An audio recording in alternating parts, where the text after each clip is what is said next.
Bonjour, bonsoir à tous, vous êtes bien sur Eric Talk About, j'espère que tout le monde va bien, moi en tout cas ça va nickel. Je fais une introduction de 30 secondes juste pour vous expliquer la nouvelle vidéo. Bon, on m'a demandé de réagir au drama Elidia et Fugu, voilà. Donc pour ceux qui savent pas qui c'est, bon je les connaissais pas avant de connaître ce petit drama, mais donc Fugu et Elidia c'est des joueurs, des streamers, d'accord, qui étaient en couple, d'après ce que j'ai compris. Et en fait, là, depuis peu, c'est sorti sur les réseaux, il y a Elidia, donc la streameuse, qui a sorti un espèce de polycopier, disant que Fugu la battait, la frappait, la harcelait, etc., etc., etc. Donc des accusations qui sont très graves. Donc là, on va parler visiblement de harcèlement, de potentiellement de violence conjugale et tout. Et en fait, Fugu a sorti une vidéo qui fait 40 et quelques minutes. Donc les gars, n'hésitez pas à prendre à boire ou quelque chose à manger, parce que ça va durer longtemps. Et on va regarder cette vidéo, on va réagir tous ensemble. Et après, on va essayer de se trouver on va essayer de se développer une réflexion. Et on va voir ce qui se passe. Ok les gars, donc on se retrouve devant la vidéo. C'est parti. La vidéo s'appelle... Mon histoire, jalousie maladive, chantage sexuel, violence conjugale, mensonge et manipulation. C'est parti. Salut à tous, bienvenue pour une nouvelle vidéo. Aujourd'hui, je vais vous parler de ce qui est en train de se passer autour de moi. Donc des fausses accusations, diffamation, chantage affectif, chantage sexuel et chantage au suicide, trahison, manipulation, jalousie maladive en général dans la relation, mais aussi jalousie maladive en ce qui concerne les statistiques. Je vais prendre point par point ce qui a été raconté par la streameuse Elidia, qui me concerne évidemment. Et je vais essayer de vous prouver point par point que tout ce qu'elle raconte est faux. Avant toute chose, je tiens à préciser que cette vidéo, je l'avais déjà enregistrée. Ça faisait déjà plus d'un mois que je travaillais là-dessus. Il y avait déjà eu des accusations, beaucoup de choses qui ont fait écho jusqu'à moi. Et j'avais prévu une vidéo beaucoup plus soft que celle-ci, dans laquelle simplement je me justifiais et j'expliquais ce qui s'était réellement passé. Donc cette vidéo n'est absolument pas une volonté de nuire, mais simplement une nécessité de rétablir une vérité concernant les accusations qui sont faites à mon égard. Il est important de préciser que je vais prendre des risques juridiques durant cette vidéo. Je vais afficher des messages, des screens, des enregistrements audio et vocaux, de prendre des amendes étant donné que je vais afficher des choses qui sont censées rester privées. Faut savoir qu'étaler sa vie privée en public, c'est un exercice que je n'ai jamais fait auparavant, donc ça risque d'être extrêmement compliqué. Je me saisis du communiqué fait par la principale concernée et je vais essayer de prendre point par point de manière un petit peu désordonnée. Je vais garder ce qu'il y a de plus accablant pour la fin. On va commencer par le début simplement. Je ne voyais aucune raison que ça se passe mal, même quand il m'a imposé que deux hommes, ses amis, viennent vivre avec nous. Alors faut savoir qu'il y a énormément de personnes qui sont venues à la maison et la grande majorité du temps, ils venaient soit pour des événements du style anniversaire, Noël, Nouvel An, etc. Mais la raison principale pour laquelle mes amis venaient, c'est lorsque nous étions en déplacement, et Lydia et moi, que ce soit Londres, Madrid, récupérer le PC Flow Up, des trucs comme ça, elle me demandait à ce que mes amis viennent pour s'occuper de son propre chat. Tout ça, j'en ai les preuves. Et lorsqu'on rentrait justement de ces déplacements, elle me disait c'est bon, on est rentré, maintenant ils peuvent partir. Ça ne fonctionne pas comme ça. Mes potes, c'est pas tes bouches-trous, donc malheureusement, ça arrivait qu'il reste sur de plus longues durées. Mais ça me permet d'avoir pas mal de témoignages au cas où ça irait jusqu'en justice. Mes amis, comme elle dit, ont assisté à son comportement en permanence et la totalité prend mon parti. Mais bref, Fugu a commencé à me harceler presque chaque jour pendant des mois. Il m'a appelé ou a envoyé des messages. Alors la vérité dans ce message là, c'est que je lui ai bien envoyé des messages. Les messages, je vais vous les afficher au fur et à mesure sur l'écran. Lorsque j'ai appris qu'il y avait des accusations qui se faisaient autour de moi, j'avais besoin de savoir si ça venait d'elle vraiment ou pas. La grande majorité des messages que je lui ai envoyés étaient agréables, il n'y a aucune menace ou quoi que ce soit. Donc j'ai répondu avec des emojis à ces anciens messages qu'elle m'avait envoyés. Là pour le coup, quand on voit les messages, on n'a pas l'impression qu'il y ait un truc de fou. Je suis désolé, mais là, il n'y a rien d'accablant pour l'instant. D'ailleurs, elle dit, voilà, j'ai tellement aimé être avec toi, je suis dégoûté que ça se finisse entre nous et tout. Pour l'instant, il n'y a rien. Hein. Généralement moi qui lui dis qu'elle me manque, ou des messages qui demandent si je peux prendre de ses nouvelles. Ce qui s'est passé par la suite, c'est que qu'elle racontait autour d'elle que je la tabasse. Écoute, encore une fois, je suis désolé, il n'y a rien pour l'instant. Et c'est pour ça que je lui ai envoyé des messages, en lui disant simplement, je ne peux pas croire que c'est toi qui racontais ça, il y a forcément... Donc là, on voit qu'il essaye de la contacter plusieurs fois, il y a des vues, mais... on comprend pas.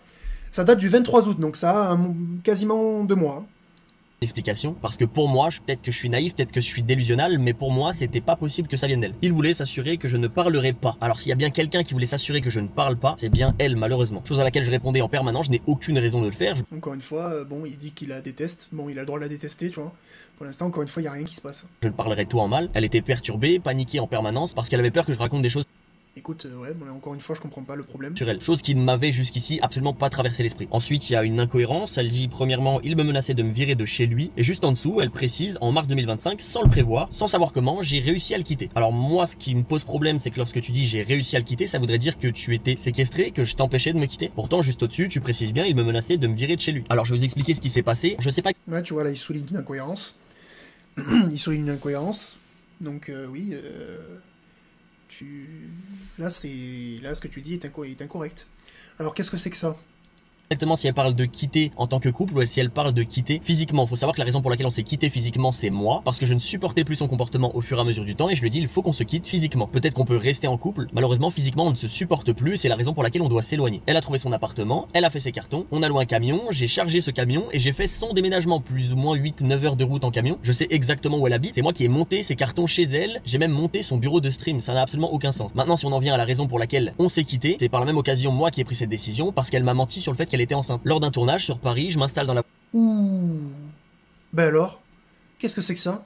Bon alors déjà, tu vois, j'ai réussi à partir de chez lui, genre je suis trop forte, il me menaçait de me virer, je sais pas quoi. Tu vois là, il apporte une version complètement différente. Hein.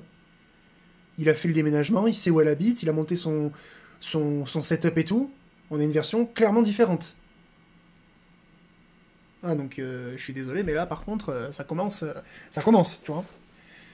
Voiture à côté d'un ami à moi et je reçois des messages de fou d'Elidia. Donc moi je comprends pas, je l'appelle et les premiers mots qu'elle trouve à me dire c'est loupiote la grosse pute. Alors effectivement elle détestait et insultait en permanence la grande majorité des femmes qui avaient le moindre contact avec moi, ça on y reviendra plus tard, c'est pas très intéressant pour l'instant. Après qu'elle se soit calmée, durant ce même appel, elle m'explique qu'elle pense être enceinte de moi. Bon soupçon, je lui dis simplement il faut que t'achètes un test de grossesse. Elle me dit les pharmacies sont fermées, je peux pas. Je lui dis il y en a une littéralement ouverte sous mes yeux. Si tu veux je t'en récupère un, je te rejoins et on en discute toute la soirée. Et là elle me dit non, je suis fatigué, j'irai en chercher un demain. À ce moment-là physiquement nous n'étions plus ensemble, donc j'habitais dans le sud, elle sur Paris. Puis quelques jours après, elle m'appelle un matin et elle m'engueule au téléphone parce que j'ai oublié de lui dire bonne nuit la veille, bref, pas très intéressant. Mais dans cette conversation, je retourne un petit peu le truc et je lui dis d'ailleurs, ce test de grossesse, ça en est où? Elle m'explique qu'elle a acheté mais qu'elle ne veut pas le faire parce qu'elle a peur qu'il soit positif. Je lui dis que c'est important, il faut... Elle supprime ses messages pour cacher ses mensonges et sa manipulation. Tu vois?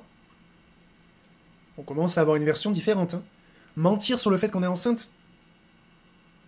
Absolument qu'elle le fasse, c'est pas quelque chose qu'il faut prendre à la légère. J'ai l'impression qu'elle essaye d'esquiver le sujet, donc je lui demande simplement de m'envoyer une photo du test de grossesse qu'elle a soi-disant acheté. Elle esquive une première fois, une deuxième fois, elle commence à s'énerver contre moi en disant que je lui fais pas confiance. À ce moment-là, je lui mets un ultimatum, je lui dis soit tu me montres le test de grossesse que tu as acheté en photo, soit je raccroche, je te quitte et je te bloque. Voilà comment on s'est quitté officiellement. S'ensuit, Fugu ne l'a pas accepté, il a menacé de ruiner ma réputation, de briser ma carrière, puis, entre guillemets, elle cite, m'emmener dans la tombe. D'après elle, elle était terrifiée, j'ai accepté sa demande de rester en bon terme par peur des représailles. Alors je vous mets le plus de screens que j'ai, en tout cas, 100% des screens, c'est elle qui mentionne le fait de ne pas parler l'un sur l'autre. Même quelques temps après que je l'ai quittée, elle est passée par un ami à moi pour que je la débloque. On a eu un appel dans lequel elle a dit qu'elle voulait ma réussite, qu'elle ne voulait pas qu'on se fasse du mal et qu'elle voulait qu'on reste en bon terme. Ce sont ses termes à elle, c'est elle qui l'écrit par message et c'est elle qui me le dit à ce moment-là en vocal. Pour le m'emmener dans la tombe qu'elle cite entre guillemets, je vous montre le message à l'écran. Ah, je l'ai loupé. Attends. Et à ce moment-là en vocal. Pour le m'emmener dans la tombe qu'elle... Donc, qu'est-ce qui s'est passé? Parce que m'emmener dans la tombe, ça sous-entend qu'il y a eu des menaces de mort, ce qui est très très grave. Hein. Attention. Donc on va lire. Sur comment tu t'es senti depuis que tu m'as bloqué? Terriblement seul, mais je vais mieux. Mais tu n'avais pas peur? Peur de quoi? Sois honnête, je le suis complètement avec toi là. Par exemple, que je parle mal de toi. Comme moi, j'ai eu peur que tu parles mal de moi. Non, ça va. Je sais que t'es intelligente et que tu... Non, ça va, je sais que t'es intelligente et que t'as plus à perdre qu'à y gagner. Merci Maxime. Merci pour toutes les bonnes choses que tu m'as apprises. Mais quel est le rapport avec le fait de l'emmener dans la tombe là? Je comprends pas. Entre guillemets, je vous montre le message à l'écran. Est-ce que le message a l'air problématique? Merci si j'ai fait une bêtise, je t'emmène avec moi dans la tombe princesse. Je plaisante. D'accord. Donc en fait c'était une blague en fait.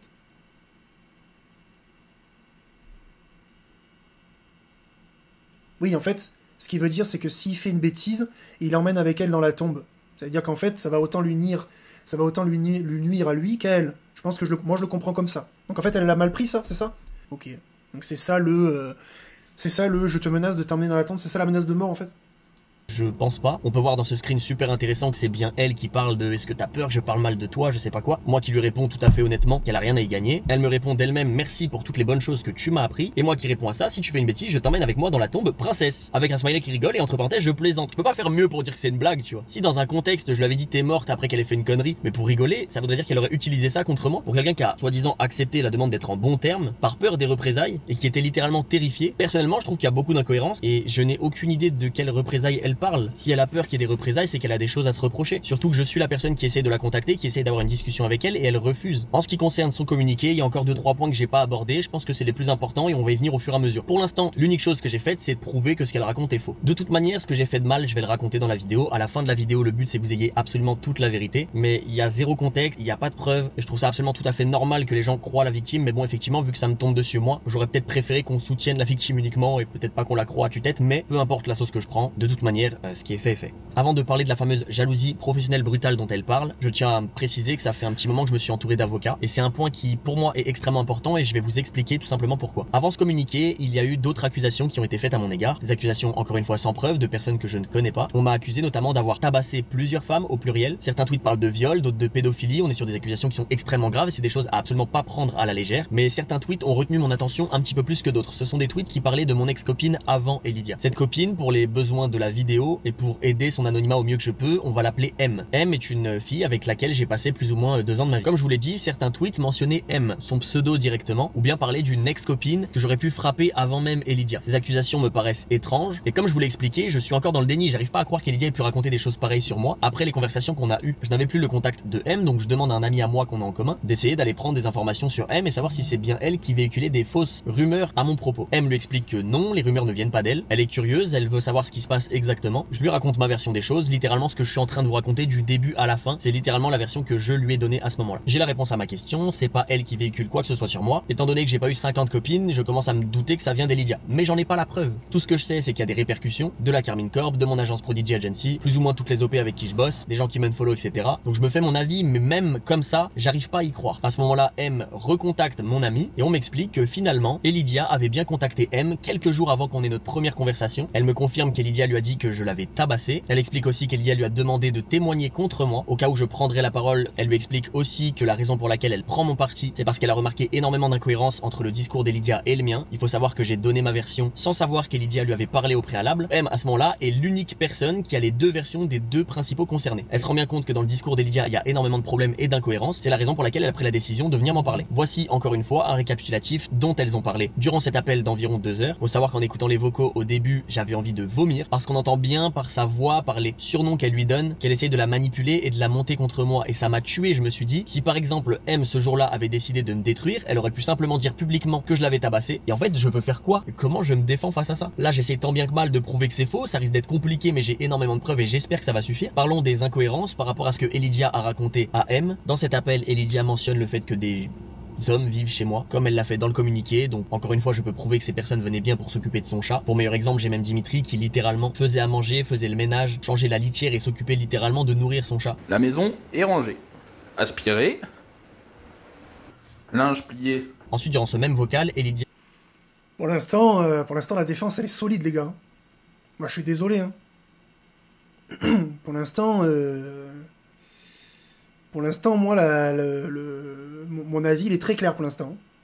trouve ça étrange que ma mère la détestait, alors que soi-disant d'après elle, elle allait même la voir à l'hôpital. Alors évidemment M trouve l'incohérence à partir du moment où ma mère est absolument adorable avec tout le monde, et j'ai littéralement le témoignage de mes propres parents pour prouver qu'elle n'est jamais venue voir ma mère à l'hôpital. Ça n'a aucun sens. Ma mère a frôlé la mort et lorsqu'elle était dans le coma à l'hôpital, on m'a refusé les visites. En tout cas mon père m'a dit de ne pas venir, et quelques jours après qu'elle se soit réveillée, c'est là où je lui ai rendu visite avec mon père, mais Elidia n'est jamais venue. Et c'est là où je me dis c'est fou quand même de mentir sur absolument tout. Littéralement tous les points que j'ai pris un par un depuis le début sont des mensonges, et je trouve ça ouf de se permettre de mentir sur des trucs comme ça. Si son but c'était de se mettre M dans la poche pour la manipuler et qu'elle témoigne contre moi, j'ai bien compris ça. Alors elle lui a aussi parlé de loyer, j'avoue que je vois pas ce que ça a à faire avec la conversation. Oui, lorsqu'on a emménagé à deux, elle payait la moitié du loyer, ce qui est tout à fait normal. Par contre, pendant les 6, 7, 8 mois où on a vécu ensemble à côté de Dijon, c'était chez moi, elle vivait chez moi, je payais les courses, les transports, le loyer, l'eau, l'électricité. C'est moi qui faisais à manger, je m'occupais d'absolument tout et elle a jamais versé un seul centime. Je sais pas si j'aurai la foi pour le montage, mais si vous voulez mes quittances de loyer ou des relevés de compte, n'hésitez pas, je vous les mets en description, en commentaire, j'en sais rien. M comprend bien qu'elle est en train de se faire manipuler, elle trouve que c'est absolument pas normal pour les réelles victimes de violences conjugales, être capable de demander à quelqu'un...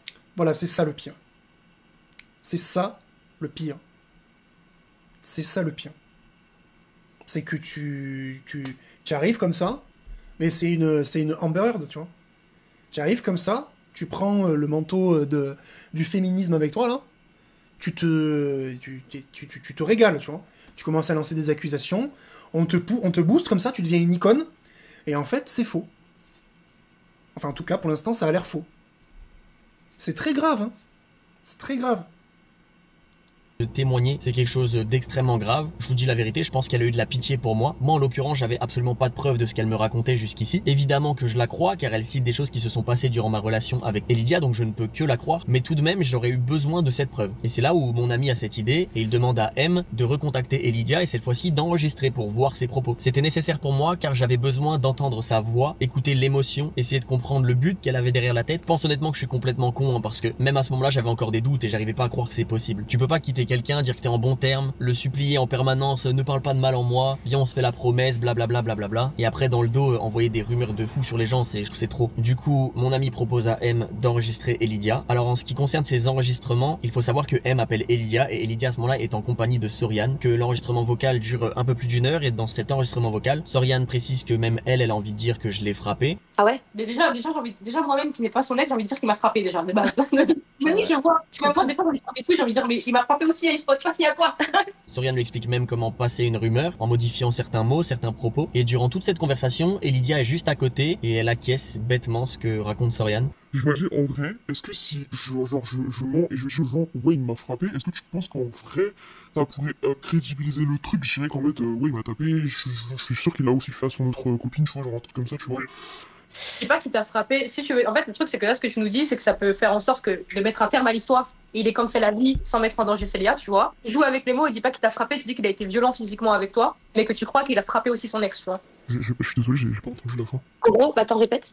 J'ai dit, peut-être que ça passe si tu réponds, il a été violent psychologiquement avec moi, mais je pense que celle d'après, il l'a effectivement frappé, quoi. Mais ouais. Ok. Au pire, qu'il meurt. Comment? Elle a dit au pire qu'il meurt. Ah ben. Ah vraiment.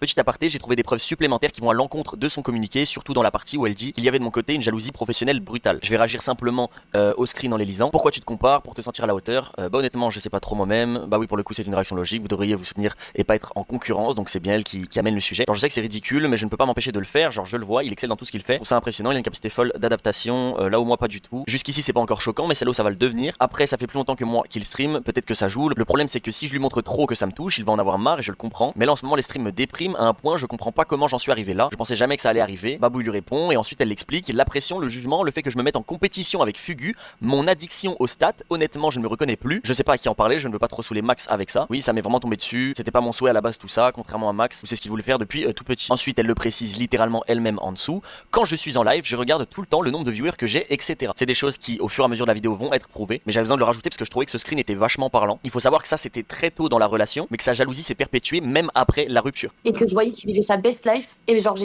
et je le voyais sur des casques cassés et tout, genre je le voyais partout. Tout le monde disait que c'était le GOAT. Et ben dis-toi, moi pendant ce temps, j'étais dans mon lit pendant une semaine, j'avais pas pris de douche, rien. Mais il avait l'air pas bien ou pas? Ouais, il avait l'air pas bien. Genre dépressif. Ouais, bah franchement, ouais. Mais du coup, tu l'as jamais vu comme ça? Non, jamais de ma vie je l'ai vu comme ça. Je te jure, j'étais choqué. Parfait. Ouais. Bien fait pour lui.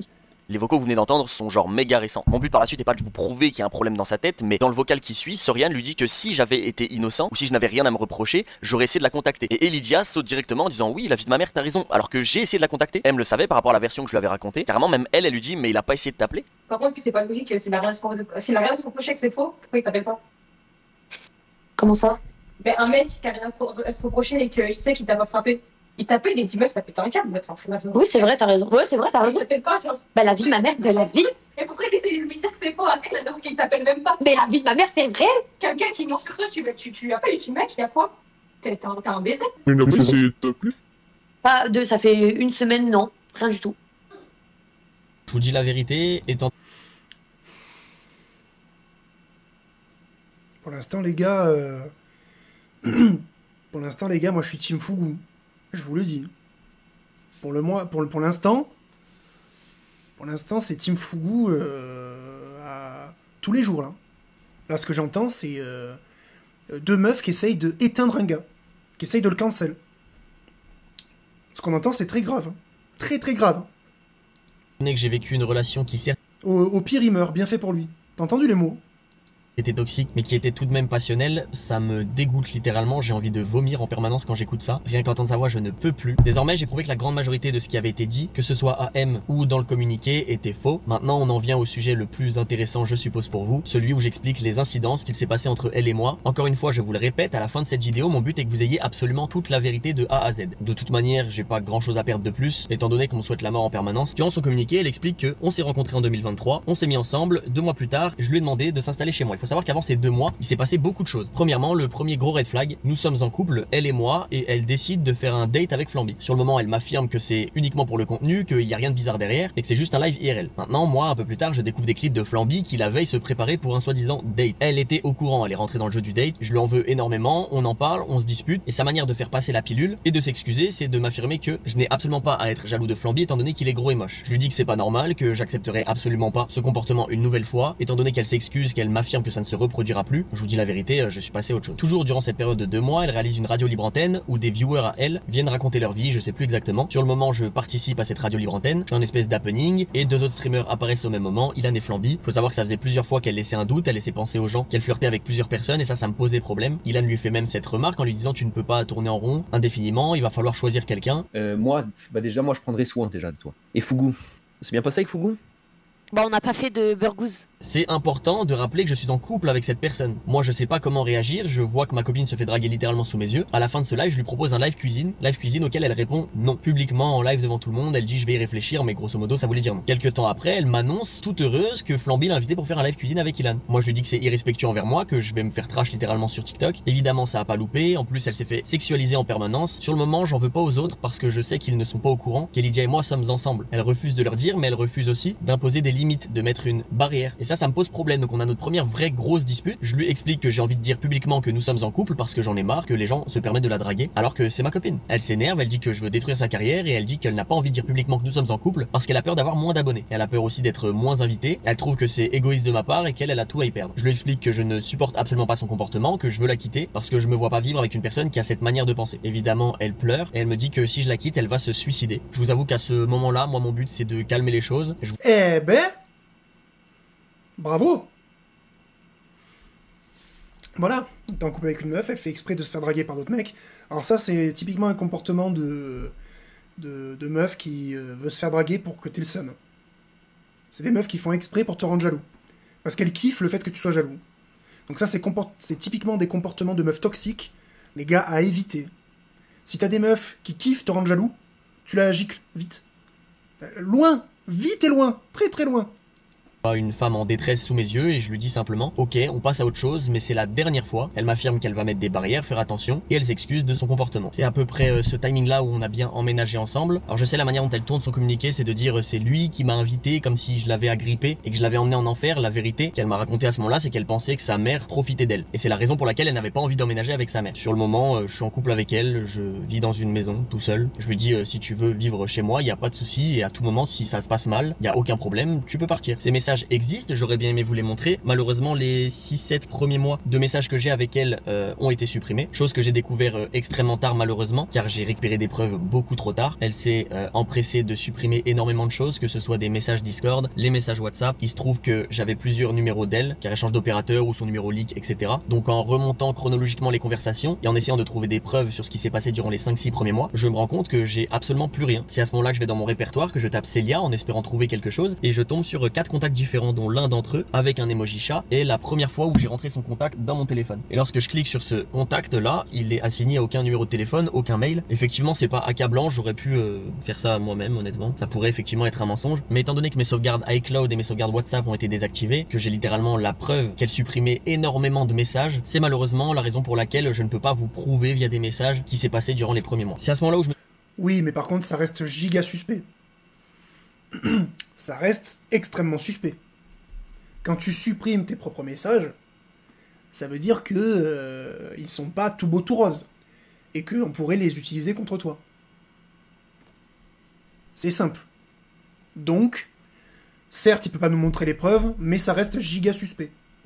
suis rendu compte que la relation que j'avais avec Elydia était extrêmement toxique. Elle pouvait se mettre à pleurer parce qu'elle avait moins de viewers, faire des crises de colère parce que je répondais à des streameuses dans mon chat. Elle me menaçait, elle disait que je cherchais à faire en sorte qu'elle se suicide. Elle me prenait la tête littéralement pour tout et n'importe quoi. Si par exemple je la raidais pas elle. Donc un raid, pour ceux qui ne sont pas familiarisés avec le monde de Twitch, c'est lorsqu'on envoie sa base de viewers, donc les personnes qui nous regardent, sur le stream de quelqu'un d'autre. Lorsqu'on stream sur Twitch, on a un récap Twitch qui, lorsqu'on est un viewer, te dit exactement combien de temps t'as passé à regarder des streams, les émotes que t'as envoyées, etc. Mais lorsqu'on est un streamer, il te donne des informations différentes, notamment le nombre de raids que t'as envoyé à quelqu'un et le nombre de raids que t'as reçu. On était à 77 raids contre 4. Là, vous allez vous dire, c'est pas accablant, pourquoi tu parles de ça? Ça n'a rien à voir avec l'histoire principale. Je vous rappelle que dans son communiqué, elle mentionne de la jalousie professionnelle brutale. Moi, de mon côté, mon but reste le même, c'est de prendre point par point et d'aller jusqu'au bout et de vous prouver que ce qu'elle raconte est faux. Lorsque Kotei m'a contacté pour cast les GC, c'est moi qui lui ai demandé ce que je pouvais cast avec quelqu'un d'autre. J'ai donné cette opportunité à Elydia. Comment on peut parler de jalousie professionnelle lorsque je lui envoie des raids littéralement tous les soirs, je lui envoie des tonnes de subs, je la mets sur les casts des GC. Il y a des choses dont on ne parle pas forcément, mais j'ai réalisé certains de ses montages TikTok. Je lui ai trouvé son miniamaker à qui je faisais moi-même les schémas. J'ai littéralement 50 000 screens de messages qui prouvent que je l'ai soutenu de A à Z.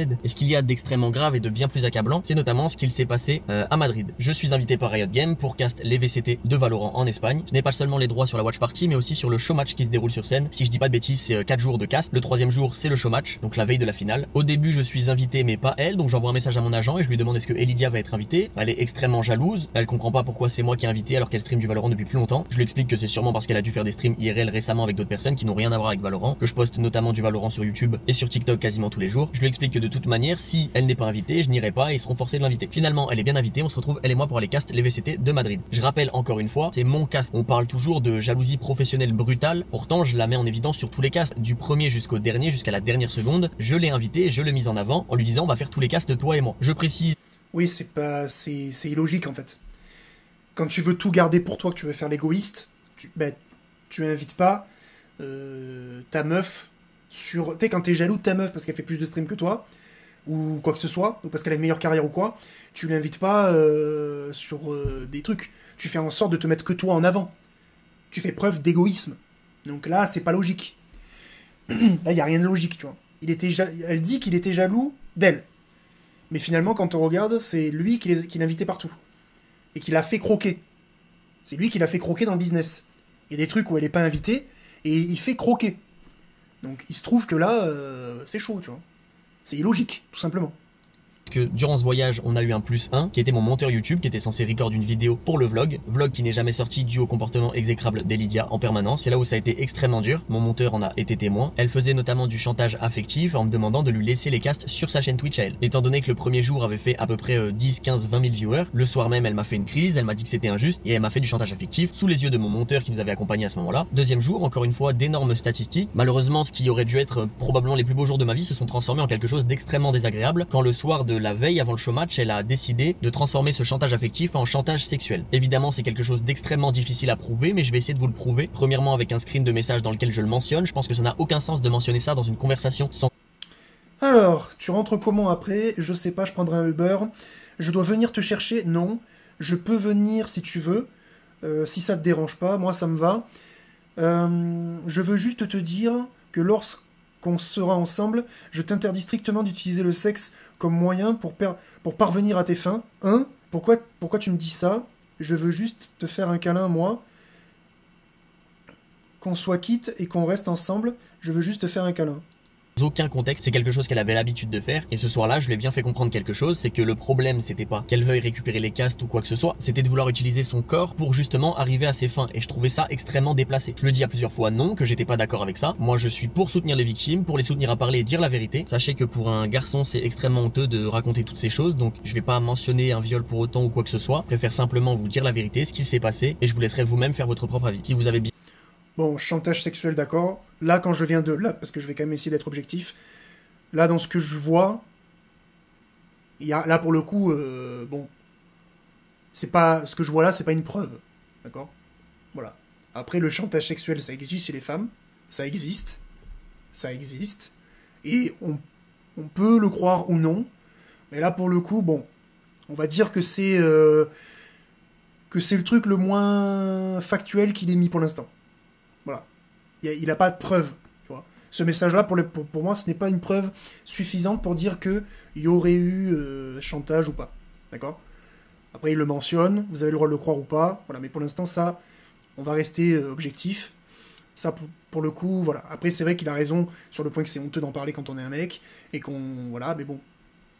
Suivi le déroulé de l'histoire et que vous étiez là le jour J, le cast à Madrid a bien eu lieu sur la chaîne d'Elydia. Je suis allé moi-même demander à Kael, la personne qui bosse avec Riot Games, est-ce que c'était possible, étant donné que je faisais le showmatch sur scène, de mettre le cast sur la chaîne d'Elydia. Je me suis servi de ça comme excuse. Kael m'a dit qu'il allait voir avec Riot, puis il est revenu en me précisant que c'était ok. Je suis allé l'annoncer à Elydia et elle a bien eu le cast sur sa chaîne. Peut-être que pour certaines personnes c'est pas accablant et c'est pas suffisant, mais mettez-vous à ma place 5 minutes, c'est le showmatch dans lequel je joue, c'est une opportunité de fou de faire des statistiques de malade. On parle de 20, 25, 30 000 viewers et j'aurais de ma propre volonté décidé de donner le cast à Elydia sans aucune raison derrière. J'ai absolument pas besoin de m'étaler plus longtemps que ça sur le sujet. Ce qui s'est passé le dernier jour, c'est que j'ai lancé le cast sur ma chaîne. Elle m'a dit qu'elle ne participerait pas si je ne lui laissais pas cast la finale. Évidemment, j'étais remonté à bloc contre son comportement, donc j'ai quand même lancé le cast sur ma chaîne. Et elle est tout de même venue cast avec moi. Et oui, en stream, on a menti, on a fait semblant que tout se passait bien. Durant ces timings-là, j'ai subi une première fatigue chronique. J'ai fait une prise de sang, j'ai pris rendez-vous chez le médecin et il m'a expliqué qu'il y avait quelque chose dans ma vie qui me prenait énormément d'énergie. Je ne savais pas ce qu'était une fatigue chronique, mais il m'a expliqué que mon corps demandait à ce que je lui rende son temps de sommeil. Donc pour ceux qui m'ont suivi durant cette période, ils savent que c'est vrai. Pendant plusieurs mois, Elydia m'empêchait de stream aux horaires que je m'imposais, qui étaient généralement 17, 18, 19 heures au plus tard, et je me retrouvais à lancer après 20 heures. Elle, ça la dérangeait pas parce qu'elle streamait tard, et elle se réveillait tard. Moi, en l'occurrence, j'essayais de me lever tôt parce que je faisais mes propres montages et mes propres TikTok pendant une longue période. J'étais constamment fatigué. Effectivement, elle voulait passer du temps avec moi, donc c'est des choses que je lui ai jamais reproché. Mais j'en parle parce que par la suite, au-delà d'une fatigue chronique, j'ai subi un stress chronique qui m'a fait perdre énormément de cheveux. C'est extrêmement honteux. J'ai consulté avec un spécialiste qui m'a expliqué qu'une alopécie diffusée de la sorte venait très fortement d'un stress. C'est la raison pour laquelle j'ai fait une greffe et de toute manière, il suffit de regarder ma tête sur mes premières vidéos jusqu'à aujourd'hui. On voit bien que physiquement, je me suis dégradé. Venons-en à l'incident qui est le plus important, je pense. 3 juillet.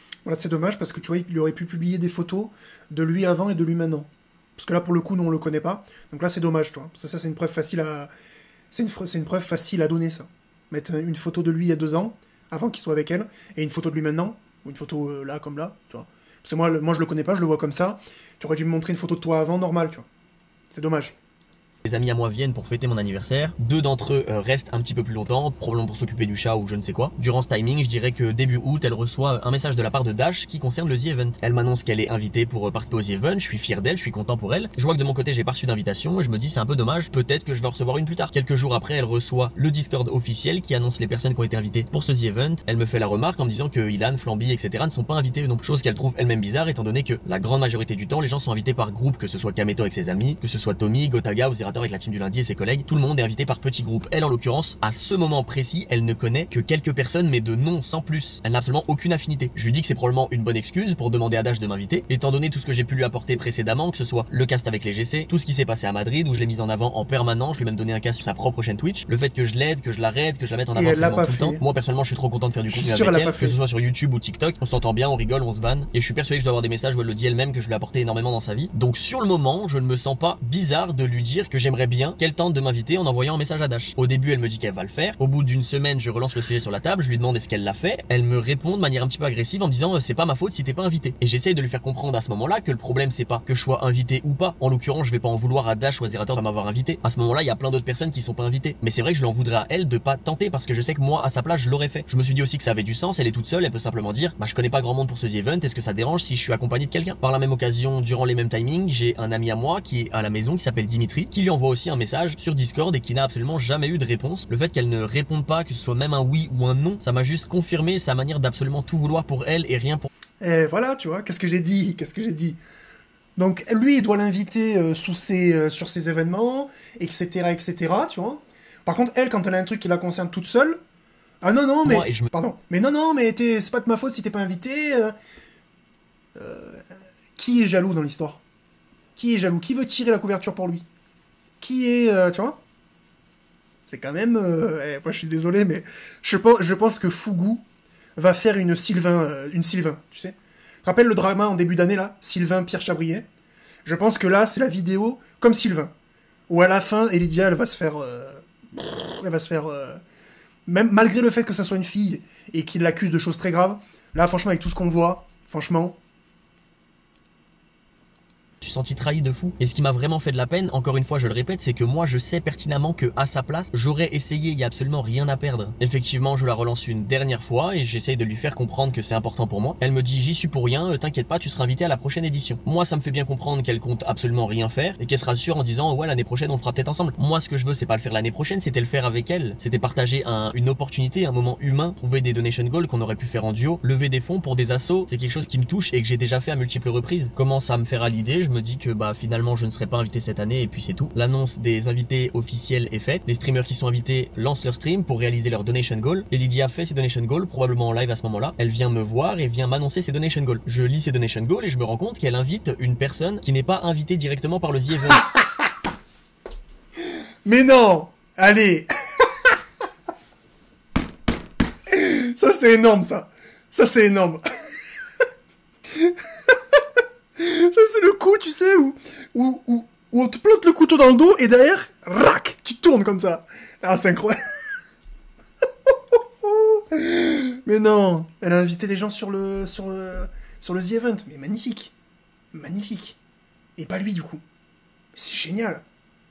Elle peut se permettre d'inviter des gens via ses donation goals. Sur le moment, je me dis cool, une deuxième opportunité de m'inviter, va-t-elle la saisir? Je lis peu à peu tous les donation goals, je me rends compte qu'il n'y en a absolument aucun dans lequel je suis, et je me rends compte qu'il y a un donation goal qui est super intéressant d'ailleurs, c'est 2 Immortals contre 5 Iron. Pour les personnes qui ne sont pas trop familiers avec le jeu Valorant, 2 Immortals c'est 2 personnes de haut niveau contre 5 Iron, 5 personnes qui sont de faible niveau. Le but c'est de faire un concept un petit peu drôle. À ce moment-là, en joueur Immortal, qui d'autre que moi, j'ai les plus grosses stats françaises Valorant, et par-dessus tout, je suis son copain, c'est une évidence pour moi. Après tout ce que je fais pour elle, effectivement, elle m'a rajouté plus tard, mais le moment où on en parle, quel Immortal tu vas inviter? Elle me dit je sais pas, j'y ai pas encore pensé. Moi sur le moment je boue, je me dis en fait j'ai compris. Depuis le début de notre relation, elle me manipule finalement. Elle souffle et elle ferme la porte. Pour ceux qui se rappellent, à l'époque j'étais dans une pièce de streaming où il y avait un grand miroir à l'arrière. À ce moment-là elle se dirige dans la pièce, elle s'assoit sur le carrelage en face du miroir, elle était en train de se lisser les cheveux. Moi je décide d'aller la voir en me disant je vais lui mettre un ultimatum pour bien comprendre ses intentions. Je rentre dans la pièce et je lui dis écoute, je vais lancer un live et je vais absolument dire toute la vérité. Je vais dire qu'on est en couple et je vais expliquer explicitement ce que tu es en train de me faire subir depuis plusieurs mois. Je m'attendais à 2 réactions différentes. La première c'est qu'elle soit ok avec cette idée, auquel cas ça voudrait dire qu'elle ne se rend pas compte de tout le mal qu'elle est en train de me faire. Et en vrai de vrai, moi ça m'aurait rassuré quelque part. Mais la deuxième réaction c'est qu'elle s'énerve, auquel cas ça prouverait ce que je suis en train de dire, que depuis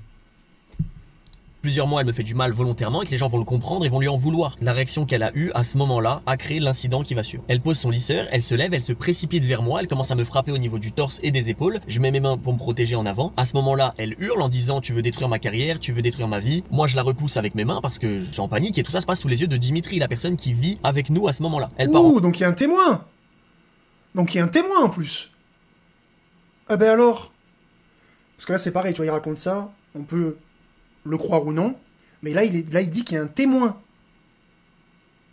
courant dans sa pièce de stream, elle claque la porte et je commence à l'entendre frapper. Donc forcément je la suis, j'ouvre la porte et je me rends compte qu'elle est en train de tabasser littéralement les vitres avec ses 2 poings. Le moment où je rentre dans cette pièce, moi je suis encore énervé, donc je lui dis tu vois, si tu réagis comme ça c'est que j'ai raison quelque part. Toute cette situation se passe toujours sous les yeux de Dimitri qui derrière essaye de nous calmer, mais moi je suis dans le feu de l'action, je ne sais pas exactement ce qui se passe. Je suis énervé contre elle mais je me rends compte qu'elle tabasse littéralement la vitre et elle hurle des choses folles comme tu veux me pousser au suicide, tu veux détruire ma carrière, maman je vais me suicider, mais des trucs de fou. Moi sur le moment je suis complètement paniqué, je commence à la rassurer, je me rapproche d'elle parce que ça fait à peu près une dizaine de secondes qu'elle est en train de tabasser la vitre. Commence à avoir peur, je lui demande de se calmer, je lui explique que c'était pour voir ses réactions et que je vais absolument pas faire ça. J'essaye de mettre mes mains sur ses bras en lui disant calme-toi et sur le moment c'est là où il y a eu un incident, c'est là où j'ai fait une erreur, chose que je reconnais. Je n'ai pas su comment réagir face à cette situation, elle était dos à moi et je lui ai mis une claque à l'arrière de la tête. Instantanément après ça je me suis mise à genoux et j'ai pleuré, je me suis excusé. Évidemment en premier lieu je ne minimise absolument pas ce que j'ai fait, je sais que c'est un mauvais geste et je n'ai pas besoin que toute la terre me le dise, je suis au courant déjà. C'est la raison pour laquelle je me suis mis à pleurer et que je me suis excusé. En ce qui concerne la crise de colère qu'elle a... Bon donc il y a eu, donc là VAR, il reconnaît. Donc on voit qu'il est de bonne foi en plus, parce qu'il reconnaît quand même avoir mis une tape derrière la tête, d'après ce que j'ai compris, à la meuf. Bon. Ok, c'est pas bien. Après, tu as pas mis un coup de poing non plus. Mais par contre, ça, c'est pas bien. C'est pas bien. Après, voilà, violence de ouf. Enfin, voilà. Il a mis une espèce de tarte à une meuf qui était en train de tabasser une vitre en disant des trucs de fou. Donc, très sincèrement, pour l'instant, c'est pas bien, mais franchement... tu vois, il aurait tabassé. En fait, c'est très simple. Il aurait tabassé à coups de poing, il y aurait des photos et on aurait la meuf ensanglantée, comme il y a eu à l'époque avec Rihanna. Vous vous rappelez de ça? Avec Rihanna. Quand tu vois la tête de Rihanna, tu dis bon, les Chris Brown, on va le prendre, on va le mettre dans une prison, on va le tabasser à 6 et basta, tu vois. Là, il reconnaît, bon, c'est pas bien, c'est vrai, c'est pas bien, c'est vraiment, vraiment pas bien. Mais après, voilà, il a pas mis un coup de poing, il a pas mis un coup de pied dans la gueule, il a pas tabassé. Il est juste... Après, je pense, en plus, je pense que, tu sais, quand tu vois quelqu'un comme ça qui perd les pédales, t'as envie de lui mettre une gifle pour, pour le faire revenir... tu sais, souvent, tu peux faire ça, tu sais. Tu mets des gifles à quelqu'un, mais pas que aux femmes, c'est aux mecs aussi. Tu lui mets une tarte comme ça, et d'un seul coup, il reprend... tu sais, pour le cerveau, il revient à l'endroit, tu vois. Il le reconnaît, donc ça veut dire qu'il est de bonne foi. Donc bon, c'est pas bien, mais voilà. Sur ce moment-là, c'est quelque chose qu'elle avait l'habitude de faire à nombreuses reprises. Vers la fin de notre relation, j'ai décidé de la prendre en vidéo durant l'une d'elles. Cette vidéo, je me la suis envoyée à moi-même sur Instagram. Et comme je vous l'ai expliqué au préalable, elle avait l'habitude de fouiller dans mon téléphone et de supprimer des choses. Cette vidéo, elle l'a bien supprimée de mon téléphone. J'ai évidemment la copie, heureusement. Évidemment, je n'ai absolument pas envie de vous mettre ça à l'écran parce que c'est une horreur. Honnêtement, c'est presque autant accablant pour moi. Les gens vont dire, mais comment t'as pu sortir avec un démon pareil? Alors pour vous prouver que cette vidéo existe bien, en fait, on va simplement demander à Elidia de le confirmer à ma place. Et en gros, j'étais devenue folle et il m'avait filmé. Et du coup, j'étais allée sur son tel pour la supprimer. Ouais, ouais. Et du coup, j'étais devenue complètement folle et genre, je hurlais. Je disais, j'en peux plus, j'en peux plus, j'en peux Ouais, plus. ma pauvre. Donc, je pense qu'il parlait de cette vidéo. Et parce qu'en fait, j'étais devenue complètement hystérique. Ouais, bah ouais. Attends, mais comment il a la vidéo si je l'ai supprimée de son tel? Je sais pas, supprimé récemment? Ouais, j'ai tout supprimé, gros. Même récemment? Ouais. C'est cool. Mais la vidéo, pour moi, c'est la vidéo où tu deviens folle en mode tu peux. Mais ça veut dire qu'il l'avait enregistré quelque C'est part. pareil, tu fais du 5 devant un miroir parce qu'il te rend folle. Mais gros, je hurle de baiser, hein. Mais je pourrais toujours dire qu'il m'avait. Je hurlais. Je hurlais, gros. Les messages où je précise littéralement tout.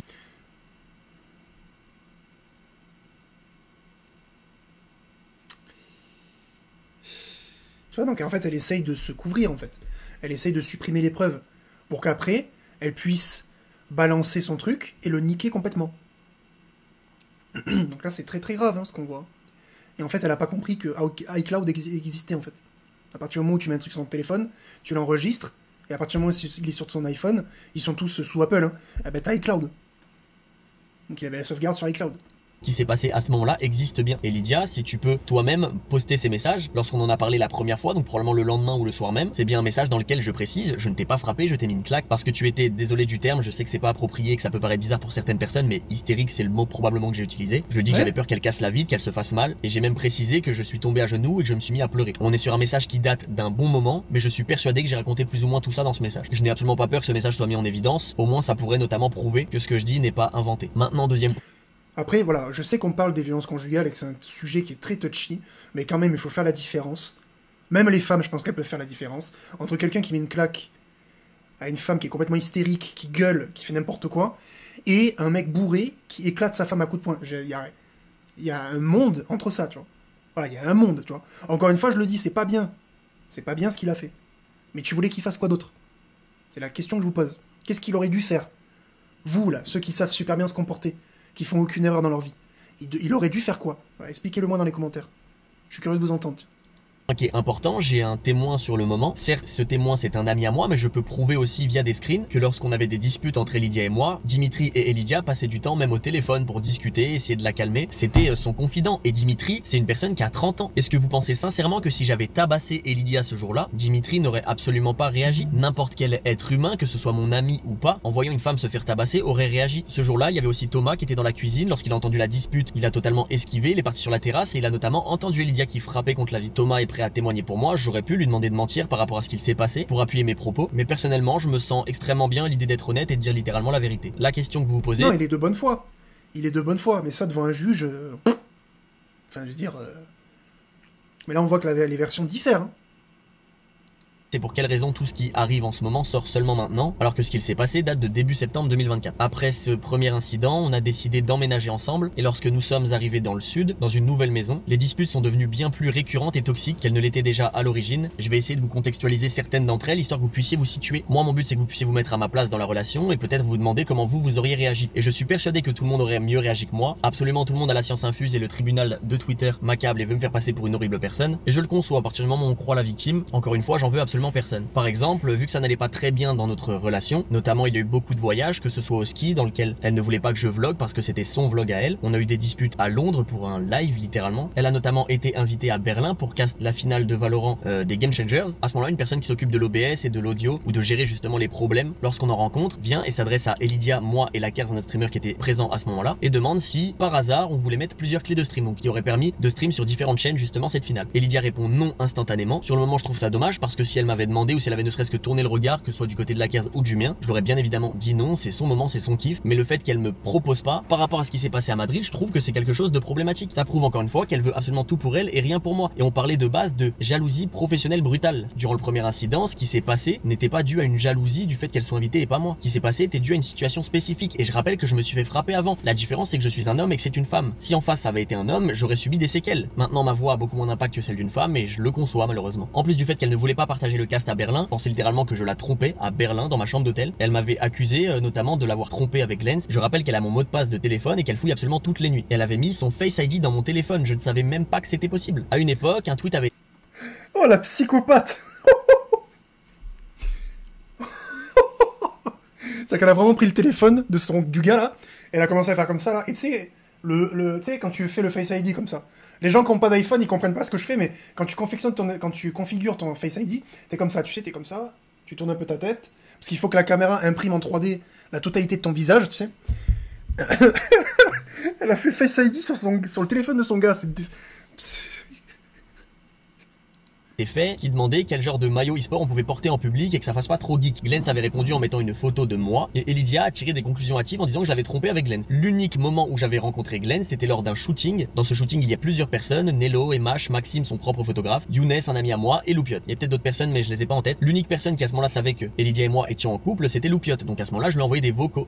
J'ai un souci avec Célia, tu te souviens le shooting qu'on avait fait avec la Carmine Corp? Depuis il y a Glens, qui est la joueuse, la blonde avec qui t'as dû parler je suppose, qui tweet pas mal sur moi et là en l'occurrence récemment encore un tweet. Je sais pas si tu l'avais passé sur Twitter, mais du coup Célia me reproche. Vas-y, à plus, ciao. Excuse-moi. Et du coup Célia est persuadée qu'il s'est passé quelque chose avec Glenn sur le shooting. Alors que je lui assure que je ne lui ai même pas parlé. Honnêtement, je te dis la vérité, tu étais là et tu pourras lui affirmer. Je ne lui ai pas parlé du tout. Je lui dis bonjour à l'aller et au revoir et c'est tout quoi. Et là, elle se monte la tête, elle m'a appelé en disant que c'était fini, etc. Et moi, ça me brise le cœur. Je suis amoureuse. Je sais pas sur qui compter pour m'aider malheureusement. J'ai mon pote qui était là sur place l'autre fois. Il a pu lui expliquer qu'il s'était rien passé, mais elle peut pas lui faire confiance parce que c'est mon pote. Du coup, j'ai besoin de quelqu'un pour me sauver. Si tu peux, je suis vraiment désolé de te demander ça, mais si tu peux juste soit lui envoyer un petit message, soit l'appeler, soit lui expliquer parce qu'elle veut pas me croire moi et je sais pas comment faire honnêtement. Je suis vraiment désolé de te demander ça. Ça peut paraître absurde et tout. J'espère que tu comprendras, mais je sais pas pourquoi elle est persuadée que depuis ce jour-là, il se passe quelque chose entre Glenn et moi. Je ne lui parle pas, je ne la mentionne pas. J'ai répondu une fois à un tweet où elle avait parlé de moi, c'est tout. Genre, mais rien de spécial, rien de bizarre, tu vois. Je dis s'il te plaît, raisonne Elidia, parce qu'elle avait littéralement décidé de me quitter. Elle a pris ma valise, elle l'a mis en dehors de la chambre d'hôtel, elle a fermé et je n'avais pas la carte pour entrer dans l'hôtel. Le problème c'est que même après ça, je lui disais envoie un message aux personnes qui étaient présentes, que ce soit Loupiot, même Glenn si tu veux. Elle me disait je suis persuadé que tu leur as dit de mentir, etc. ou que t'as des choses à cacher. Encore une fois, c'est un problème dans lequel on m'accuse où il n'y a aucune preuve. Je suis totalement innocent. Je n'ai absolument jamais eu de contact avec Glenn, à part pour lui dire bonjour. Et à la fin de ce KCX dans lequel j'avais participé, je l'ai croisée dans des couloirs plus tard. Elle était venue s'excuser dans mes DM et je lui avais pas répondu parce que Lydia voulait pas que je lui réponde. Moi ça m'a fait de la peine quand je l'ai croisée, je suis venu m'excuser et je lui dis bah désolé, je suis en couple avec Elidia, elle a mal pris le tweet où tu mets une photo de moi. Il me semble que Glenn à ce moment-là me disait que elle avait pas envie de mettre une photo d'elle parce que ça faisait narcissique ou un truc dans le genre, mais peu importe. Durant une autre des nombreuses disputes qu'elle avait l'habitude de faire, étant donné que moi j'avais besoin de respirer et de prendre du recul sur les situations lorsque elle avait fait une connerie et que je l'en voulais, sauf que lorsque j'essayais de m'échapper, elle prenait mes clés de voiture et mes clés de maison, elle les cachait, elle se mettait en face de moi et tendait les bras pour m'empêcher de passer, elle me bloquait, elle m'agrippait, elle me courait même après et j'ai des témoignages de ça qui se sont passés à Dijon un peu plus tôt, mais c'est quelque chose qu'elle faisait régulièrement. À cette époque, en plus d'une maison qu'on louait, on avait un petit appart en Airbnb qui était juste au-dessus. Airbnb dans lequel j'ai streamé pendant une période. Pendant cette dispute, j'essayais d'aller m'enfermer dans ma pièce et le problème c'est qu'elle passait ses mains et son corps entre la porte et le mur pour empêcher que je ferme la porte. Passer 10-15 minutes à essayer de lui mettre des feintes, elle me courait après, etc. C'est ridicule. Vraiment, j'ai trop honte de sa mère, c'est trop ridicule. À un moment, j'arrive. Mais tu sais que ce genre de contenu, c'est parfait pour les réseaux sociaux. Ça, c'est vraiment... tu vois, voilà. Deux ados complètement débiles qui ont tout dans la vie. Ils ont tout. Tu te rends compte? Fugu et l'autre, là, Elidia, ils ont tout dans la vie. Ils sont jeunes, ils sont beaux, ils sont bons dans ce qu'ils font. Parce que lui, c'est un gamer reconnu. Elle aussi, je crois. C'est des streamers à succès. Ils sont sur les réseaux sociaux, tout le monde les kiffe. Il y avait tout pour faire... parce que moi, je me rappelle, même si je les connaissais pas, je me rappelle qu'il y avait des clips d'eux qui tournaient sur TikTok, là, quand ils se faisaient du rentre-dedans, je sais pas quoi, là. Bon, j'ai regardé ça comme ça, je dis, bon, ça m'intéresse pas, ok? Mais il y avait tout pour faire... et en fait, ces gens, c'est des gens qui savent juste pas se comporter. Voilà. Lui, il est trop con, tu vois, probablement aveuglé par la beauté de la meuf. Il est trop con pour comprendre que c'est une meuf toxique, etc., etc. Ils ont tout pour réussir leur vie. Mais non, parce que les gens sont débiles, tu vois. Parce que les gens font des trucs cons. Voilà, même quand t'as tout comme ça, tu vois, c'est n'importe quoi. Mais alors là, par contre, c'est parfait. Pour les réseaux sociaux, les gens vont se régaler, vraiment vont se régaler. Ils vont être là, ouais, team Elidia, team Fugu, truc, ah ouais, on se régale, le truc, oh ouais, ah mais moi je suis sûr, il a dit ça, parce que... Comme, comme en début d'année, Pierre Chabrier et Sylvain, tu vois, pareil. C'est fou, c'est fou. Fermer la porte, je lui demande de me laisser tranquille, j'ai besoin de respirer et de passer à autre chose. Elle force pour tirer la porte de son côté, je lâche la poignée et je passe par la fenêtre, littéralement. Je monte à l'appartement au-dessus, je ferme ma clé derrière moi parce que j'avais les clés de l'appartement mais pas de la maison qu'elle avait volée. Je me pose en haut sur le matelas, dites-vous il est peut-être 2-3 heures du matin. Je dormais pas en haut dans l'appartement donc il y avait pas de drap, mais j'avais besoin de m'allonger pour respirer un petit peu. Au fur et à mesure j'entends du bruit, elle toque et elle trouve une manière de rentrer. Elle était rentrée en passant par le toit et elle était littéralement passée par la fenêtre. Pour ceux qui s'en rappellent encore une fois, j'ai streamé dans un appartement pendant un petit moment et la raison pour laquelle la fenêtre à ma droite était ouverte, c'est parce que j'avais le câble Ethernet de la maison d'en dessous qui passait par cette fenêtre pour donner justement du réseau à l'appartement au-dessus. C'est par là qu'elle est passée, elle est venue continuer sa crise et c'est à ce moment-là que je lui dis je te déteste, je veux te quitter, tu agis comme une merde, j'ai dit des trucs méchants, j'en suis persuadé mais mon but c'était de la quitter à ce moment-là. Je ne la supportais plus et je la détestais. Son comportement en général c'était plus possible pour moi, je suis trop vieux pour ces conneries. À ce moment-là elle a mal pris, elle a pris son téléphone et elle me l'a jeté dessus de toutes ses forces. Encore une fois c'est des choses dont je parlais très peu parce que je sais qu'elle réagissait sur le moment de la colère. Et même si je lui en voulais qu'on en parlait le soir même ou le lendemain, c'est des choses qui encore une fois on se pardonnait mutuellement et on s'excusait mutuellement, que ce soit son comportement ou le mien. Donc à aucun moment je lui en ai voulu d'avoir réagi comme ça. C'est là où moi ça me pose problème parce qu'on me fait passer pour quelqu'un qui tabasse les gens. Là où moi je me suis vraiment fait taper, on m'a acheté même un téléphone dessus et à chaque fois c'est vraiment dans un contexte de vouloir faire du mal physiquement. Si en face ça avait été un homme et que j'avais été une femme, ça aurait été encore plus problématique. Et je trouve pas ça normal que c'est censé être plus problématique parce que c'est une femme et que moi je suis un homme et que du coup ma voix ne compte peut-être pas assez. On arrive au... Oh ben alors là, voilà. Les streamers, youtubeurs à succès qui, oh mais, tu sais, ah non, il faut pas parler au mascu. Faut pas parler au mascu, attention, parce qu'ils disent des trucs sexistes. Mais par contre, là, quand il t'arrive, tu vois, du vrai game, chose qu'on dénonce nous depuis longtemps, ah, mais moi je comprends pas que ma voix vaut moins que celle d'une femme. Ben ouais, mais pourquoi? Pourquoi? Eh ouais, cousin. Ça c'est bien gentil, là, les Squeezie, les machins, les trucs, les machins, là. Ah ouais, non mais nous, on parle... Nous, on est... Ah, ouais, continuez à coquer. Continuez. Après, vous vous retrouvez avec des objets dans la face. Ah, mais je comprends pas, ma voix, elle vaut moins qu'une femme. Ben ouais, frère. Évidemment. Évidemment, c'est la société dans laquelle tu vis. C'est la société dans laquelle t'as choisi de vivre. Bon, après, je lui en veux pas, c'est un streamer, c'est qu'un gamer, le mec. D'accord? Je parle pas pour lui, forcément. Je parle pour tous les autres. Mais tu sais que ça peut arriver à n'importe qui. Ça peut arriver à n'importe qui. Demain, la meuf de Squeezie, elle se fait un œil au beurre noir, là. Elle fait une vidéo en disant que Squeezie l'a tapé, c'est bon, instantanément il est mort, le gars. Instantanément il est mort. Ça peut être Squeezie, le boss du game, ce que tu veux, GP Explorer, mais mes couilles, allez, ça dégage. Tu verras. Ça peut arriver à n'importe lequel d'entre eux. À n'importe quel d'entre eux. Qu'ils fassent tous les malins, là, à faire des vidéos et tout, à faire genre, on voit pas. On voit pas. Pas de problème. Vous verrez. Un jour, vous verrez.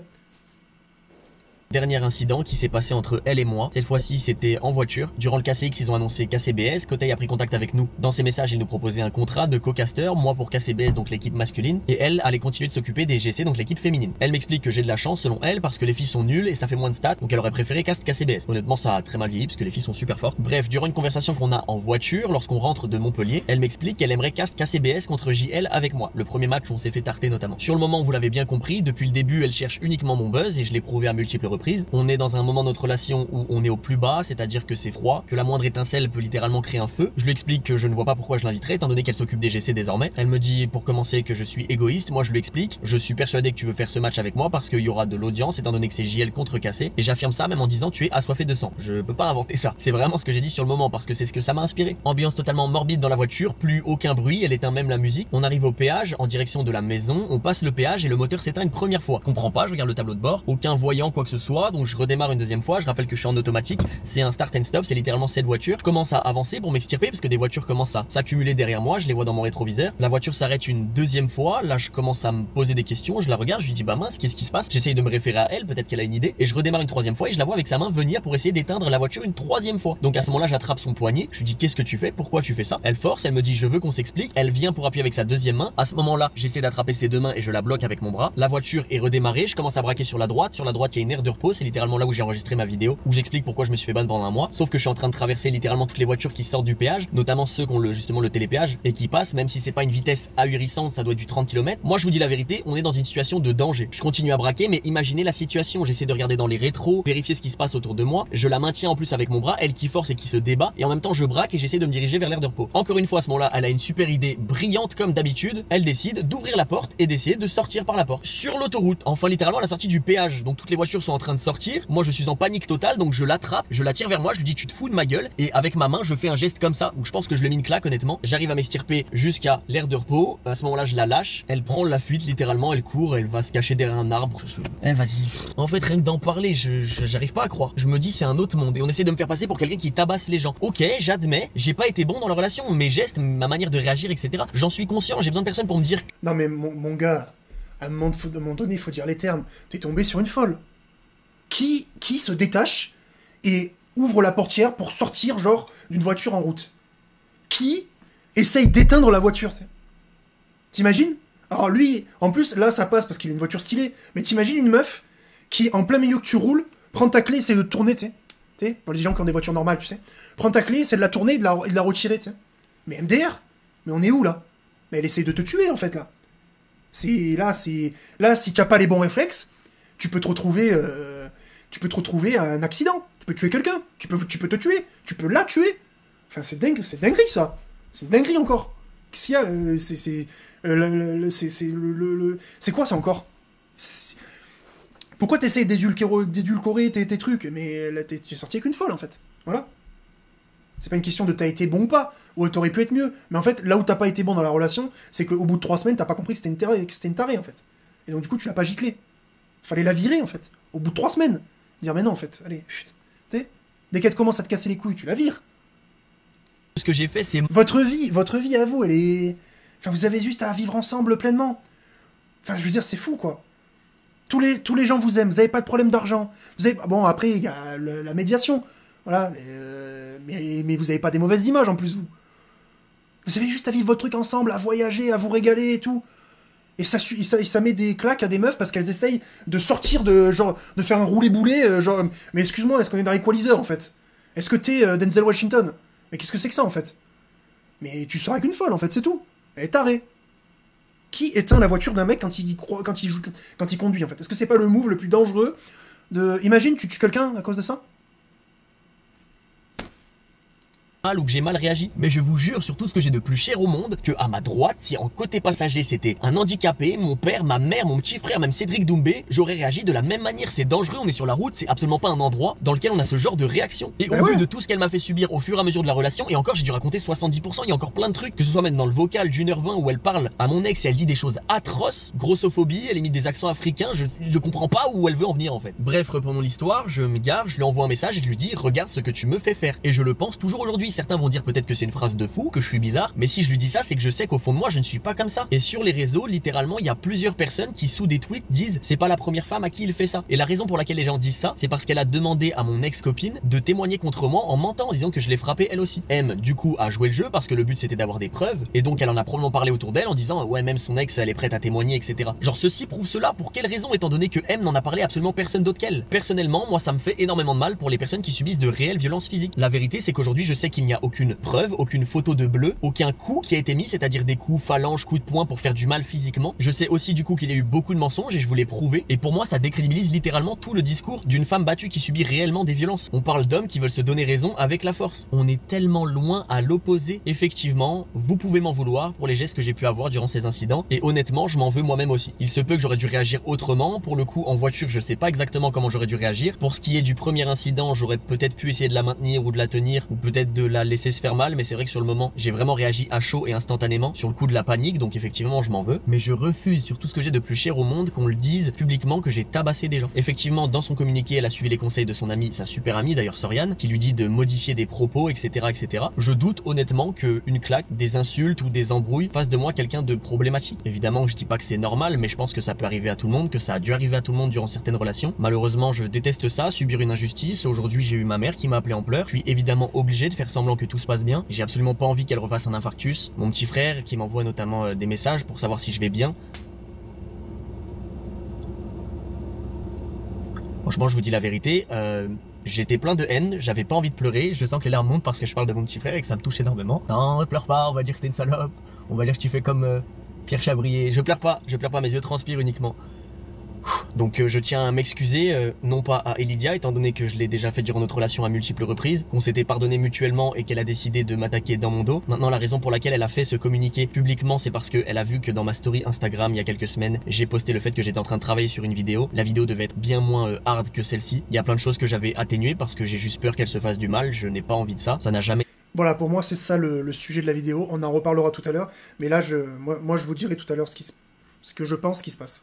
C'était ma volonté, faire des vidéos sur internet c'est uniquement une passion. J'avais un métier avant, en vrai de vrai, retravailler normalement ça me dérange pas plus que ça. J'espère que certains prendront en compte ce que j'ai dit et que de toute manière, même si ça pouvait me sauver quelque part, le mal est fait et qu'en vrai de vrai, vu les proportions que ça a pris, je me doute que ça n'arrangera jamais rien. Et ça me fait de la peine, c'est comme attaquer une personne qui se rend même pas compte de ce qu'elle est en train de faire. Et je dis pas qu'à côté je suis tout blanc, hein, bien évidemment que non, donc je m'excuse notamment auprès de ma communauté, je m'excuse auprès des gens qui m'ont soutenu pendant tout ce temps. Honnêtement, je trouve que mes actes sont pas non plus catastrophiques. Évidemment, c'est pas justifiable, peu importe ce qui se passe, je ne peux pas justifier ma manière d'agir, mais par rapport aux circonstances et au contexte que j'ai donné, j'espère en tout cas que des gens se rendront compte que dans ce genre de situation, ils auraient pu réagir de la même manière que moi. Enfin bref, prenez soin de vous, honnêtement je pense pas continuer les réseaux, parce que j'ai vraiment envie de subir une vague de haine en permanence, je sais pas, je suppose que ça doit être mérité. Honnêtement, j'ai cherché tellement 10 000 manières de contacter Lydia et de discuter avec elle, elle en a jamais parlé. La seule fois où elle a répondu, elle était en compagnie de Mel et Loupiot, Mel que j'avais l'habitude de raid aussi, et lorsqu'elle me proposait de faire de la duo, et Lydia m'avait dit de dire que non, donc moi je lui disais ouais, dès que je rank up, vas-y. Au final je disais non, donc désolé de vous mêler à tout ça. Loupiot aussi en l'occurrence, lorsque tu m'as appelé et que tu m'as demandé pour quelle raison Lydia t'avait unfollow, la vérité c'est pas ce que je t'ai dit, j'ai essayé de te donner la raison la moins problématique pour elle parce que je voulais pas vous ayez d'embrouille toutes les deux, mais l'insulte elle a bien eu lieu, c'est quelque chose de quotidien, c'était pas la première fois qu'elle était jalouse de toi, étant donné que j'avais l'habitude de lui dire que je te trouvais remarquable vis-à-vis de toutes les choses que t'avais pu faire. Ce jour-là, Anis, que t'as rencontré en Thaïlande, était dans la voiture au même moment, il pourra littéralement te confirmer ce qui s'est passé, j'ai essayé d'apporter le plus de screens aussi possible. Évidemment c'est une relation qui s'est passée dans la vraie vie, on vivait ensemble, donc tous les messages que j'ai essayé de vous montrer, toutes les preuves, que ce soit enregistrement, etc. c'est des choses qui étaient extrêmement dures à avoir. J'espère honnêtement que ce sera suffisant et je m'excuse aussi auprès de la Carmine Corp, ça n'a jamais été une volonté. Lorsque j'en ai parlé à Arthur, j'ai bien précisé ce qui s'était passé des deux côtés. Faut croire qu'elle a pu continuer à cast et moi non. C'est bien eux qui m'ont demandé de faire un tweet et de mentir, donc les gens qui retweetent en disant ceci explique cela, honnêtement si j'avais pu dire la vérité dès le début je l'aurais dit. On m'a conseillé de prendre un avocat et de ne pas en parler, ni même d'essayer de contacter Lydia. Je vous dis la vérité, au début j'ai pas pris d'avocat et j'ai essayé de contacter Lydia parce que pour moi c'était une injustice et qu'il y avait forcément un quiproquo, quelque chose qui s'expliquait. Donc je m'excuse auprès de la fanbase Carmine Corp et de tous ceux qui ont pu être déçus de mon comportement en général pour X ou Y raison. J'espère avoir rempli vos bingos pour ceux qui font des paris sur Twitter sur ce que j'aurais pu raconter. Et je remercie les quelques streamers et quelques viewers qui ont pris la peine de m'envoyer des messages de soutien. Il y a des gens qui prennent la peine d'attendre les deux versions, surtout quand je précise que je vais donner ma version. À la limite, si j'avais rien dit du tout, j'aurais pu comprendre qu'on me lynche. Mais enfin bon, c'est le jeu. Je vous remercie, passez une excellente soirée, journée, ce que vous voulez, une belle vie. Désolé encore si j'ai pu décevoir.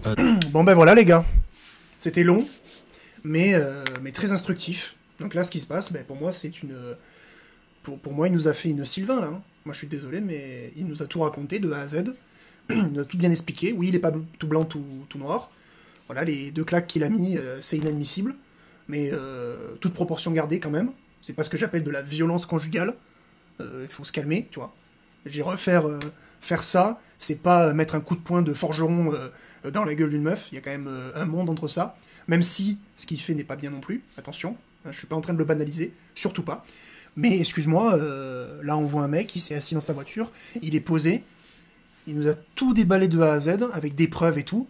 Je suis désolé, mais moi, là, en plus la meuf, quand on voit ce qu'il explique, là, le truc de Lydia, il est sorti il y a quelques jours. Lui, ça faisait 1 mois qu'il préparait une vidéo.